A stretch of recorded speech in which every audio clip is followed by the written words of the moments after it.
Hello दोस्तों, कैसे हो? आपका स्वागत है त्रिपान स्टडी सेंटर में। आज जो हम करने जा रहे हैं ज्योग्राफी के चैप्टर, यानी ज्योग्राफी जो भूगोल है, ये अत्यंत महत्वपूर्ण चैप्टर होने वाला है, क्योंकि इसमें हम भूगोल के विषय में बहुत ही विस्तार पूर्वक चर्चा करेंगे। चलिए देखते हैं हमारा आज टॉपिक क्या है। राज्य स्तर पर जनसंख्या घनत्व। देखिए, राज्य स्तर पर जो है जनसंख्या घनत्व कैसा रखता है। कहते हैं जनसंख्या घनत्व जो है जिस प्रकार बढ़ रही है उस प्रकार समस्या भी उत्पन्न हो रही है। और ये देखा जाए तो ये आंकड़े जो हैं काफ़ी कुछ संकेत कर रहे हैं फ्यूचर के बारे में कि आने वाला समय बहुत कठिनाई भरा हो सकता है। और राज्य स्तर पर जनसंख्या के घनत्व की बात करें तो इसमें कोई बात अलग नहीं रहेगी, सारी बात एक साथ ही जुड़ी हुई है। कहते हैं राज्य स्तर पर जनसंख्या घनत्व जो है किसी खास उद्देश्य के अनुसार जनसंख्या के आंकड़े को कई प्रकार से जो है अंकित एवं आलेखित किया जा सकता है। क्योंकि आंकड़े को जो है हम बहुत तरीक़ों से शो कर सकते हैं और समझाया जा सकता है। क्योंकि कहते हैं जिन बच्चों ने ज्योग्राफी लिया है उनके लिए इस सब आंकड़े को जो है प्रदर्शित करना काफ़ी महत्वपूर्ण रहता है। इवन कि जो बच्चे कहते हैं अगर सोशोलॉजी ले रखे हैं उनके लिए भी बहुत महत्वपूर्ण है, क्योंकि उनके भी जनसंख्या घनत्व रहता है। तो कहते हैं सिर्फ पॉइंट और टॉपिक ही महत्वपूर्ण यहाँ बात रखता है। यदि जनसंख्या के वितरण के प्रारूप की जानकारी हासिल करनी है तो जनसंख्या के आंकड़े का राज्य स्तर पर राज्य के बड़े क्षेत्र की जनसंख्या के आंकड़े को इकट्ठा कर उन्हें अंकित एवं आलेखित किया जाता है। तो महत्वपूर्ण बात है ये कि राज्य स्तर पर राज्य के बड़े क्षेत्र की जनसंख्या के आंकड़े को इकट्ठा करें और उनको जो है अंकित करें और उसके आलेख द्वारा जो है प्रदर्शित करें। इससे बहुत काफ़ी आसान हो जाता है जनसंख्या के सही जो है डिस्ट्रीब्यूशन के बारे में, यानी वितरण के बारे में हमें सही इन्फॉर्मेशन प्राप्त होता है। यदि बारीक के तौर पर जानकारी हासिल करनी है जनसंख्या आंकड़े को छोटी छोटी इकाइयों में जैसे जिला स्तर पर, तहसील के स्तर पर और अंकित किया जाए तो ये भी काफ़ी महत्वपूर्ण होता है जनसंख्या के बारे में विस्तृत जो है जानकारी हासिल करने के लिए।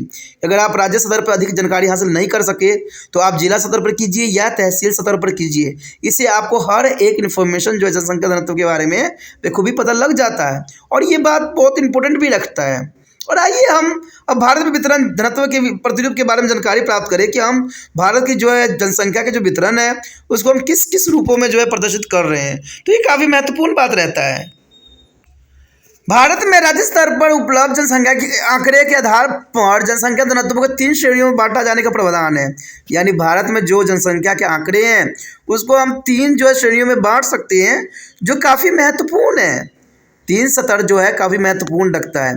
पहला है अधिक घनत्व वाले क्षेत्र, ठीक है, यानी अधिक घनत्व वाले क्षेत्र, पहला नंबर जो आता है अधिक घनत्व वाले क्षेत्र। दूसरा होता है मध्य घनत्व वाले क्षेत्र तथा तीसरा होता है कम घनत्व वाले क्षेत्र। यानी ये तीनों क्षेत्र जो है काफ़ी महत्वपूर्ण रखता है, ठीक है, चाहे वो अधिक घनत्व वाले क्षेत्र हों, मध्य घनत्व वाले क्षेत्र हों तथा कम घनत्व वाले क्षेत्र हों, काफ़ी महत्वपूर्णता को यहाँ दर्शाता है।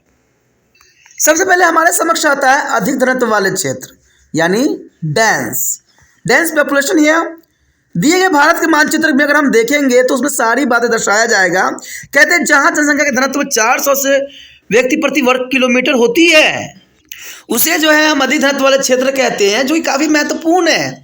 जहाँ पर 400 से अधिक जनसंख्या होती है वो डेंसिटी कहलाती है, डेंस होती है एरिया।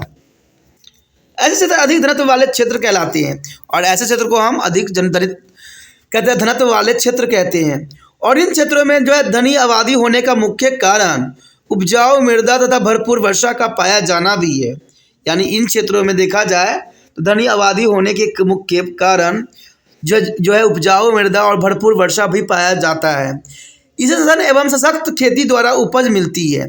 देखिए, कहते हैं इस क्षेत्र में अधिक घनत्व वाले जनसंख्या पाए जाते हैं तो इसका कुछ ना कुछ कारण जरूर होगा, क्योंकि देखिए कोई भी जनसंख्या अधिक निवास उन क्षेत्रों में करती है जहाँ की जो है मिट्टी उपजाऊ होती है और जहाँ पर जो है व्यापार करने और जो है रोजगार मिलने की पूरी संभावना होती है।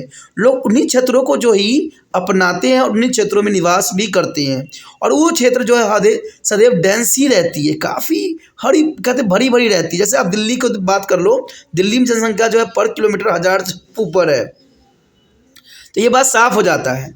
इन कारणों से प्रति वर्ग किलोमीटर में बसी जनसंख्या के अधिकांश लोगों को पर्याप्त भोजन मिल जाते हैं इन क्षेत्रों में। और ऐसे क्षेत्र जो है तमिलनाडु, केरल, पश्चिम बंगाल राज्य आते हैं जो काफ़ी घनी पॉपुलेशन है, काफ़ी अधिक पॉपुलेशन है इन क्षेत्रों में। अगर आपको एग्जाम में कभी कभी आ जाता है तो दो ही तरह के क्वेश्चन पूछे जाते हैं, एक अधिक घनत्व वाले क्षेत्र, एक कम घनत्व वाले क्षेत्र। तो अधिक घनत्व वाले क्षेत्र तो आपको पता है, जर्नल सी बात है, आप दिल्ली को प्रदर्शित कर दीजिए, आपका सारा आंसर जाएगा मैप में सही। तो ये बात ही काफ़ी इंपॉर्टेंट रखता है बच्चों के लिए। अगर हम देखें तमिलनाडु भी दर्शाते हो फिर भी सही है, केरल, पश्चिम बंगाल काफ़ी घनत्व वाले राज्य हैं। परंतु केंद्र शासित संघीय क्षेत्र जो है जैसे दिल्ली, चंडीगढ़, पांडिचेरी की स्थिति भिन्न है। ठीक है, दिल्ली, चंडीगढ़ एवं पांडिचेरी की स्थिति थोड़ी भिन्न है। यहाँ जनसंख्या सदन होने के मुख्य कारण उच्च शहरीकरण है और आधुनिकीकरण है। आपको पता है कि मैक्सिमम जो फैक्ट्रियाँ लगाई गई है दिल्ली, चंडीगढ़, पांडिचेरी क्षेत्रों में ही लगाई गई है, और ये सारे के सारे जो है केंद्र शासित प्रदेश हैं, और यहाँ शहरीकरण, आधुनिकीकरण खूबी बहुत चरम सीमा पे है। इसलिए इन क्षेत्रों में जनसंख्या काफ़ी विस्तृत है। इसके कारण लोगों को जो है व्यवसाय तथा नौकरी के अवसर भी प्राप्त बखूबी हो जाती है इन क्षेत्रों में, और इसलिए क्षेत्रों में जो है शहरीकरण, आधुनिकीकरण बहुत ही प्रोत्साहित किया गया है, क्योंकि व्यवसाय, नौकरी मिलना कहते हैं सरल रहता है इन क्षेत्रों में। इस प्रकार हम कह सकते हैं कि जिन क्षेत्रों में उपजाऊ मृदा तथा सघन कृषि होती है तथा जिन क्षेत्रों में रोजगार, व्यवसाय एवं नौकरी के अच्छे अवसर प्राप्त होते हैं वहाँ पर जनसंख्या घनत्व अधिक होती है। तो आपको दिमाग में से ये वर्ड जाना नहीं चाहिए कभी भी, ठीक है, कि उपजाऊ मृदा, सघन कृषि होती है, और जिन क्षेत्रों में रोजगार, व्यवसाय और नौकरियां अच्छे अवसर प्राप्त होते हैं उस क्षेत्र में जो है जनसंख्या घनत्व सबसे अधिक होती है। तो इसको आप नोट कर लीजिए, समझ में रखिए, ये पॉइंट बहुत महत्वपूर्ण है और ये काफ़ी जरूरी भी है। उसके पश्चात पॉइंट आता है मध्य घनत्व वाले क्षेत्र। देखिए इसमें ना अधिक होती है ना कम होती है, मध्य के बीच में रहती है। इस श्रेणी में वह राज्य तथा संघ जो सम्मिलित क्षेत्र होते हैं, जो काफ़ी जिनकी जनघनत्व जो है जनसंख्या घनत्व जो है 100 से 400 के बीच में होता है, यानी आदर्श, यानी आपको देखा जाए पर व्यक्ति के किलोमीटर के हिसाब से पूरे भारत में 300 के आसपास है। तो कहते हैं मध्य घनत्व वाले क्षेत्र में भी कुछ इसी प्रकार की जनसंख्या निवास करती है। इस श्रेणी में वे राज्य एवं संघ शासित क्षेत्र आते हैं जिनका जनसंख्या घनत्व 100 से 400 व्यक्ति प्रति वर्ग किलोमीटर के बीच में होती है, और यह राज्य आंध्र प्रदेश, असम, दादर एवं नगर हवेली, गोवा, गुजरात, कर्नाटक, मध्य प्रदेश, महाराष्ट्र, उड़ीसा, राजस्थान, त्रिपुरा, झारखंड, छत्तीसगढ़, जम्मू व कश्मीर, उत्तराखंड, हिमाचल प्रदेश, नागालैंड, मणिपुर, त्रिपुरा, मेघालय, यानी इन क्षेत्रों में देखा जाए तो 100 से 400 के बीच में व्यक्ति पाए जाते हैं प्रति वर्ग किलोमीटर के अनुसार, और ये क्षेत्र काफ़ी महत्वपूर्ण भी रहते हैं। इस श्रेणी के जो है अंतर्गत देश के अधिकांश क्षेत्र शामिल हो जाते हैं, अधिकांश क्षेत्र जो है इसी के अंतर्गत आते हैं। और मध्य घनत्व की आबादी होने के मुख्य कारण जो है यहाँ पर थोड़ा सा ऊबड़ खाबड़ जमीन के चलते कृषि में अवरोध पैदा हो गई है। यानी यहाँ पर अगर देखिएगा जमीन तो थोड़ा ऊबड़ खाबड़ होती है, जिसकी वजह से यहाँ पर कृषि करना थोड़ा सा मुश्किल पड़ता है, और वर्षा की निम्न एवं अनियमित मात्रा भी जो सिंचाई के लिए जल अभाव पैदा कर देती है। इसलिए इन क्षेत्रों में जनसंख्या थोड़ा कम ही निवास करती है। यदि उपयुक्त सुविधाएं उपलब्ध कराया जाए तो प्राथमिक एवं माध्यमिक स्तर के व्यवसायिक कार्यक्रम चलाए जा सकते हैं तथा इसकी प्रबलता संभावना भी मौजूद है। तो इसमें कहते हैं संभावना काफ़ी मिली है और काफ़ी है भी। उदाहरण के तौर पर छोटा नागपुर क्षेत्र को लिया जाए, आप भली भांति छोटा नागपुर के बारे में परिचित ही होंगे कि छोटा नागपुर क्षेत्र जो है ऊबड़ खाबड़ है, ठीक है, काफ़ी ऊंची नीची भी है, कहते हैं बहुत पर्वत श्रृंखलाएँ भी है, और फिर भी यहाँ पर जो है आबादी अधिक है। तो आबादी यहाँ पर अधिक क्यों है? क्योंकि यहाँ पर हर तरह के मिनरल जो है, पेट्रोल, डीजल्स, कोयला खदान सभी मिलते हैं। इन्हीं कारणों से यहाँ जनसंख्या घनत्व उच्चतम है। तो आप समझ सकते हो कि छोटा नागपुर एक आदर्श के रूप में हम देख सकते हैं। कहते हैं पहले के समय में अगर छोटा नागपुर की बात करें स्वतंत्रता के समय, तो यह क्षेत्र विरल आबादी का था, यानी यहाँ पर आबादी बहुत ही कम थी।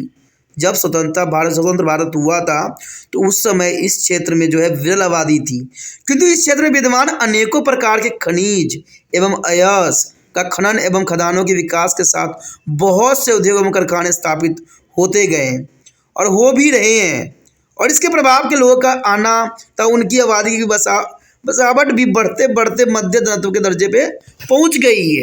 उसके पश्चात आता है कम घनत्व वाले क्षेत्र। कहते हैं उपरोक्त दोनों वर्गों के घनत्व वाले क्षेत्रों के अलावा शेष बचे क्षेत्र इस श्रेणी के अंतर्गत ही आते हैं, और इस श्रेणी में शामिल क्षेत्रों में जनसंख्या घनत्व जो है 100 व्यक्तियों या उससे भी कम प्रति वर्ग किलोमीटर में व्यक्ति जो निवास करती है। भारत के राज्य एवं केंद्र शासित संघीय क्षेत्र जो है इसके अंतर्गत आते हैं वह है अरुणाचल प्रदेश, मिजोरम, सिक्किम, अंडमान निकोबार द्वीप समूह। कहते हैं कम घनत्व वाले प्रमुख कारणों में ऊंची, नीची एवं विषम भू आकृति जो है, कम वर्षा और जो है स्वास्थ्यकर जलवायु का होना, यानी अस्वास्थ्यकर जलवायु होने के कारण यहाँ पर जो है बहुत ही कम जनसंख्या मिलती है और इन्हीं कारणों से जीवन यापन करने के लिए रोजगार के अवसर की भी बहुत ही कम होती है इन क्षेत्रों में। और अधिक शीत एवं अति शुष्क क्षेत्र भी कृषि का विकास नहीं हो पाता है और ऊबड़ खाबड़ भूमि, कठिन जलवायु और निम्न कृषि के कारण जो है नगरीकरण तथा औद्योगिकरण की संभावना अवरुद्ध हो जाती है। इसलिए ऐसे क्षेत्रों में प्रति इकाई क्षेत्र में व्यक्तियों की संख्या जो है निम्न भरण पोषण की सुविधा उपलब्ध हो सके स्वयं ही कम हो जाती है। पहाड़ी एवं पर्वतीय क्षेत्रों में धरातलीय आकृति के चलते न केवल आवागमन के साधन एवं संचार माध्यम में विस्तार करना कठिन से भरा हुआ है, बल्कि कुल मिलाकर जो है विकासात्मक अधिक स्तर जो है निम्न भी है और इन सब कारकों के चलते जनसंख्या का घनत्व इन क्षेत्रों में बहुत ही कम है। तो समझ सकते हो कि यहाँ के जो विषम परिस्थितियाँ हैं, जो परिस्थिति यहाँ पर पैदा होती है उसके कारणों से जो है यहाँ पर जनसंख्या बहुत ही विरल है। ठीक है, यहाँ पर ऊबड़ खाबड़ भूमि होना, जलवायु का जो है अस्वास्थ्यकर होना, यानी जलवायु जो है यहाँ फेवरेबल नहीं है, बिल्कुल ही ऑड है। तो इस क्षेत्रों में रहना बहुत से लोगों के लिए संभव नहीं रह जाता है। यदि हम पॉइंटेबल बात करें, जब हम एक टेबल की बात करते हैं तो काफ़ी महत्वपूर्ण रहता है, जिसको आपको हमेशा नोट कर लेना चाहिए। कहते हैं जनसंख्या के अधिक घनत्व वाले राज्य जैसे कि पश्चिम बंगाल, केरल, बिहार, पंजाब, तमिलनाडु, दिल्ली, उत्तर प्रदेश तथा हरियाणा है। कहते हैं इन क्षेत्रों में जनसंख्या के घनत्व सबसे अधिक है। और केंद्र शासित प्रदेशों में अगर हम देखें, बात करें जहाँ जनसंख्या सबसे अधिक है तो संघीय क्षेत्र के अंतर्गत आता है हमारा चंडीगढ़, लक्षद्वीप, पांडिचेरी, दमन दीव इसमें शामिल है। और इसमें काफ़ी महत्वपूर्ण बात है, ठीक है, यहाँ पर जो है काफ़ी जनसंख्या निवास करती है और काफ़ी ये धनल है। इस सभी उपयुक्त क्षेत्रों में कृषि कार्य तथा द्वितीय और तृतीय श्रेणी के विभिन्न व्यवसायों द्वारा जो लोगों के रोजगार प्राप्त करने में भरपूर अवसर प्राप्त होते हैं। इसलिए इन क्षेत्रों में जो जनसंख्या अधिक निवास करते हैं, जो कि काफ़ी महत्वपूर्ण बात है। इन क्षेत्रों में अधिक घनत्व इसीलिए है क्योंकि यहाँ पर जो है प्राथमिक, द्वितीय, तृतीय हर तरह के व्यवसाय होती है और यहाँ पर जो जॉब प्राप्त करने की बहुत सी सुविधाएँ प्राप्त होती है। यदि बात करें हम जनसंख्या कम घनत्व वाले राज्य की, तो सबसे पहले तो अरुणाचल प्रदेश का ही नाम आता है, फिर मिजोरम, सिक्किम, अंडमान निकोबार द्वीप समूह। इन क्षेत्रों में जो है जनसंख्या बहुत ही कम होता है। आखिर इन क्षेत्रों में जनसंख्या कम क्यों होता है? क्योंकि इन क्षेत्रों में बहुत ही कम वर्षा होती है। ये सारे क्षेत्र पहाड़ी क्षेत्र होते हैं और यहाँ के जो धरातल होती है, जो जमीन होती है, ऊबड़ खाबड़ होती है, जहाँ पर कृषि करना संभव नहीं होता है। और देखा जाए तो अस्वास्थ्यप्रदक जलवायु तथा इनके सभी कारणों ने मिले जुले प्रभाव से घनत्व यहाँ कम होता है। तो आप समझ गए होंगे कि जनसंख्या घनत्व कम होने के कारण क्या है। हमेशा याद रखना कि वहाँ के कंडीशन जो होगा विषम होगा, वहाँ पर हर चीज़ जो है सूटेबल नहीं होगा, वहाँ सुविधाओं की कमी होगी, इसलिए जनसंख्या जो है वहाँ पर बहुत ही कम होगा। अब चलिए इन सब बातों को देखने के लिए हम मैप की तरफ रुख करें और मैप में जाने कि आखिर किस क्षेत्र में जनसंख्या किस प्रकार जो है निवास करती है। चलिए मैप देखते हैं। इस मैप में आप देख सकते हो जो काफ़ी महत्वपूर्ण है, भारतीय जनसंख्या घनत्व। आप इस मैप में देखोगे तो बखूबी दिखाई गई। अगर हम 1001 से अधिक की बात करें तो सबसे इम्पोर्टेंट बात है, कुछ ही जगह ब्लैक आपको दिख रहे होंगे, तो ये ब्लैक काफ़ी महत्वपूर्ण है, जो कि सिर्फ दिल्ली में ही दिखेगा आपको, क्योंकि दिल्ली में इसी तरह की जनसंख्या है। अगर 501 से 1000 की बात करें तो देखिए बिहार है, कलकत्ता है, केरल है और मध्य प्रदेश का नाम आता है। एग्ज़ाम में सबसे अधिक जनसंख्या वाले देश का ही नाम आता है या कम का ही आता है। अगर कम की बात करें तो आप देखिए अरुणाचल प्रदेश, जम्मू और कश्मीर के साथ बखूबी आप नज़र ये आ सकता है। और देखा जाए तो मैक्सिमम क्षेत्रों में जो है आपका 251 से 500 जो है राष्ट्रीय औसत जो 324 है। देखिए भारत के राष्ट्रीय औसत जो है 324 है, जो पूरे भारत के आसपास दिखेगा, चाहे वो महाराष्ट्र हो, ठीक है, गुजरात हो, चाहे कर्नाटका हो, सभी क्षेत्रों में आपको बखूबी नज़र आएगा। इवन कि जो है आपका उत्तराखंड के साइड तो नहीं है, बट इसका जो है आपका झारखंड साइड जरूर दिखेगा। और मिजोरम साइड भी कुछ दिखेगा, और चंडीगढ़ जो है चंडीगढ़ हरियाणा भी आपको इसमें नज़र आ रहा होगा। ठीक है, तो काफ़ी महत्वपूर्ण है। अगर देखें 101 से 250, तो इसमें राजस्थान, मध्य प्रदेश के कुछ क्षेत्र आते हैं जो काफ़ी महत्वपूर्ण है। इवन कि आप देखिए हिमाचल भी इसके अंतर्गत आता है, उत्तराखंड भी इसी के अंतर्गत आता है। तो ये मैप भी बहुत कुछ बताने के लिए तैयार है और बहुत कुछ समझाने के लिए। तो हमेशा याद रखना कि एग्ज़ाम में जो एग्जामिनर है हमेशा दो ही टाइप के क्वेश्चन पूछता है, एक तो बहुत ही कम घनत्व वाला राज्य और एक जो है सबसे अधिक घनत्व वाला राज्य। अधिक घनत्व वाला राज्य आप याद रखना कि ये दिल्ली ही आती है, और कम घनत्व वाला जनसंख्या जो है अरुणाचल प्रदेश या जम्मू कश्मीर। तो ये काफ़ी महत्वपूर्ण बात है और बहुत ही महत्वपूर्ण बातों पे हमने यहाँ पर चर्चा किया, सब बातों पे हमने विस्तारपूर्वक सोचा, समझा, विचार किया।